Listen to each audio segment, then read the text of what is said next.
आइए साथियों, आप सभी का जेके कंपटीशन सेंटर में हार्दिक स्वागत है। आइए मित्रों, जैसे आप थंबनेल में देख रहे हैं, यूपी पीसीएस 2021 में एडमिट कार्ड जारी कर दिए गए हैं। अब कम दिनों में क्या पढ़ें, कम दिनों में प्री पास कैसे करें, क्या कम दिनों में प्री पास करना संभव है, इस पर बात करते हैं। और हर कुछ संभव है यदि आप करना चाहते हैं। यदि आप पीसीएस अधिकारी बनना चाहते हैं, यदि आप पीसीएस अफसर बनना चाहते हैं, तो सब कुछ संभव है। मगर कुछ ट्रिक, कुछ तरीके, कुछ नियम और कुछ चालाकी आपको ग्रहण करनी होगी, उसकी समीक्षा करनी होगी, उसका मूल्यांकन करना होगा, उसको समझना होगा। आइए देखते हैं कि इसे पास करने का सबसे सरल तरीका क्या है। सरल तरीका मित्रों ये है कि बहुत से जो लड़के हैं या छात्राएं हैं, वो इतने परेशान हो जाते हैं जब एडमिट कार्ड आ जाता है कि क्या पढ़ें क्या ना पढ़ें। और इस चक्कर में उनका जो सी सेट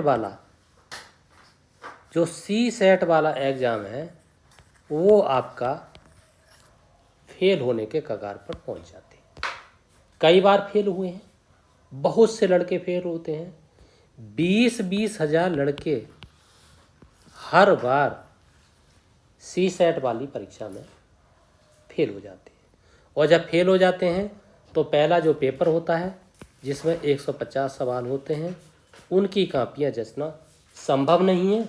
और जबकि उनमें 150 में उनके 110, 120, मैं कई ऐसे लड़कों को, छात्राओं को जानता हूं जिनके 122, 110, 119 सवाल सही हुए हैं, परंतु सी सेट के एग्ज़ाम में फेल हो गए, अनुत्तीर्ण हो गए। इसलिए उसका कारण क्या है, इसको भी जानते हैं।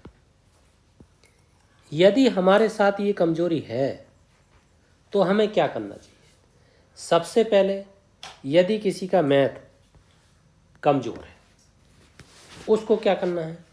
मैथ यदि कमज़ोर है उसका, तो क्या करना है। करना क्या है, क्या करना है। करना ये है उसको, जैसे कि आपका एक सी सेट में एक पेपर होता है जिसे आप कहते हैं डिसीजन मेकिंग, उसको बहुत अच्छे से पढ़ना है। डिसीजन मेकिंग को अच्छे से पढ़ना है। उसमें क्या क्या पढ़ना है, जैसे आपका संचार पढ़ना है। ये इससे संबंधित बहुत प्रश्न आते हैं। आपको संप्रेषण पढ़ना है, जिसे संचार ही कहते हैं। निर्णय पढ़ना है,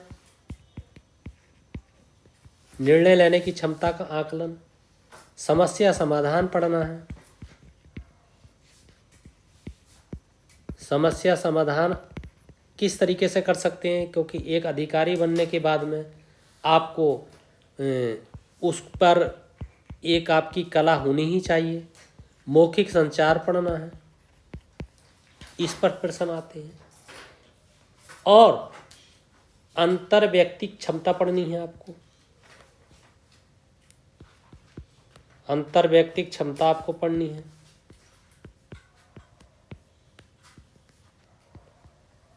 इसको आपको पढ़ना है। यदि आप इनको पढ़ते हैं, इनको अच्छे से समझते हैं, इन पर कम समय में गौर करते हैं, तो आपके पास होने की संभावना बहुत बढ़ जाती है। क्योंकि इसके काफ़ी सारे सवाल आते हैं, 25 से 30 सवाल इसके आ जाते हैं। इनमें से 22-25 सवाल होने आपके ज़रूरी हैं और हो जाते हैं। उसमें छोटे छोटे प्रश्न आते हैं, इनको समझना ही ज़रूरी होता है। जैसे अंतर्व्यक्तिक क्षमता में मतलब किन्हें किन्हें शामिल किया जाता है, जैसे मौखिक संचार है, गैर मौखिक संचार है, सुनने की क्षमता है, बातचीत करने की क्षमता है, समस्या का समाधान है, निर्णय लेने की क्षमता है। इस तरीके के बहुत सारे सवाल आपके होते हैं। अंतर्व्यक्ति संचार क्या है, अंतर्व्यक्ति संचार के क्या उदाहरण हैं, अंतर्व्यक्ति संचार के माध्यम क्या हैं, अंतर्व्यक्ति संचार के कौशल क्या हैं, अंतर्व्यक्ति अग्रपुष्टि क्या है, अंतर्व्यक्ति प्रतिपुष्टि क्या है। इस तरीके के सवाल पूछे जाते हैं। मैं इस पर एक विशेष वीडियो बना दूंगा आपको। मगर पहले ये समझना है पढ़ना क्या है। और आपको देखना है, जैसे इसके साथ साथ आपको सामान्य हिंदी पर गौर देना है, क्योंकि सामान्य हिंदी के 20 सवाल आते हैं लगभग, और इसमें भी किस किस पे गौर देना है। जैसे आपके विलोम शब्द हैं, हमने सब बहुत कुछ पढ़ाया है। जिन्होंने वीडियो नहीं देखी हैं वो वीडियो देख लें आप, उससे आपको काफ़ी समाधान होगा आपकी समस्या को। जैसे उपसर्ग है, प्रत्यय है, आपको संधि देखना है, आपको समास देखना है, आपको कारक देखना है, आपको समानार्थी देखना है, और फिर क्या हो, आपको अनेकार्थी देखना है, आपको शुद्ध और अशुद्ध देखना है। इस तरीके से और भी हैं आपको, जैसे मुहावरे हैं,